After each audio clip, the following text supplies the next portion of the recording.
వైఎస్ఆర్ కాంగ్రెస్ పార్టీకి చెందిన మాజీ మంత్రి అవంతి శ్రీనివాస్ పార్టీకి రాజీనామా చేస్తున్నట్లు ప్రకటించారు. తన రాజీనామా పత్రాన్ని పార్టీ అధ్యక్షుడు జగన్మోహన్ రెడ్డికి పంపిస్తున్నట్లుగా వెల్లడించారు. రాష్ట్రంలో కూటమి ఘన విజయం తర్వాత 6 నెలల పాటు అజ్ఞాతంలో ఉన్న అవంతి ఇప్పుడు పార్టీకి రాజీనామా చేస్తున్నట్లు ప్రకటిస్తూ పార్టీ అధ్యక్షుడు జగన్ పై విమర్శలు గుప్పిస్తూ కూటమి ప్రభుత్వానికి డబ్బా కొట్టడం కొసమెరుపు. ప్రజా తీర్పును గౌరవించాలని, నూతన ప్రభుత్వానికి కనీస సమయం ఇవ్వాలని, అలా కాకుండా వెనువెంటనే ధర్నాలు చేయాలంటూ కార్యకర్తలను ఇబ్బంది పెట్టకూడదని ప్యాలెస్ లో కూర్చుని ఆదేశాలు జారీ చేయడం చాలా సులువని విమర్శించారు అవంతి. వైసీపీకి రాజీనామా చేసిన అవంతి శ్రీనివాసరావు ఇప్పుడు ఏ పార్టీలో చేరతారన్నది ప్రశ్నార్థకంగా మారింది. భీమిలి ఎమ్మెల్యే గంటా శ్రీనివాసరావుతో విభేదించిన అవంతి శ్రీనివాసరావును టీడీపీలోకి గంటా రానివ్వరని స్పష్టంగా తెలిసిన విషయమే. అదే రీతిలో జనసేనలో కూడా చేరకుండా గంటా అడ్డుకునే అవకాశాలు ఎక్కువగా కనిపిస్తున్నాయి. ఇక మిగిలిన పార్టీ బీజేపీ మాత్రమే. ఇప్పటికే బీజేపీ నేతలతో మంతనాలు సాగించినట్లుగా తెలుస్తుంది. అనకాపల్లి ఎంపీ సీఎం రమేష్ తో మంతనాలు జరుపుతున్నట్లు తెలుస్తుంది.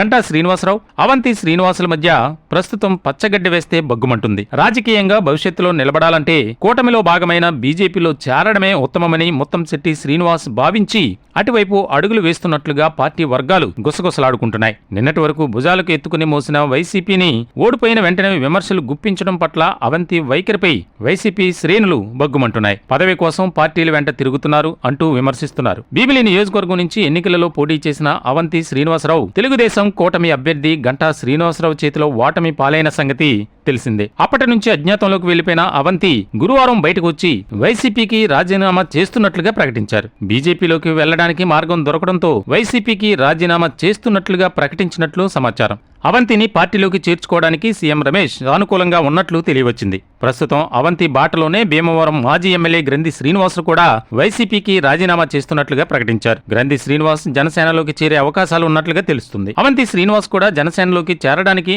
ఆసక్తి కనబరుస్తున్నా గంటా శ్రీనివాసరావు ఖచ్చితంగా అడ్డుకునే అవకాశాలు మెండుగా కనిపిస్తున్నాయి. ఈ పరిస్థితుల్లో బీజేపీ ఒక్కటే అవంతికి కనిపిస్తోంది. ప్రస్తుతం బీజేపీ పెద్దలతో టచ్ లో ఉన్న అవంతి తన నిర్ణయాన్ని పార్టీలో చేరే విషయాన్ని అతి త్వరలో వెల్లడించే అవకాశాలు కూడా ఉన్నాయి.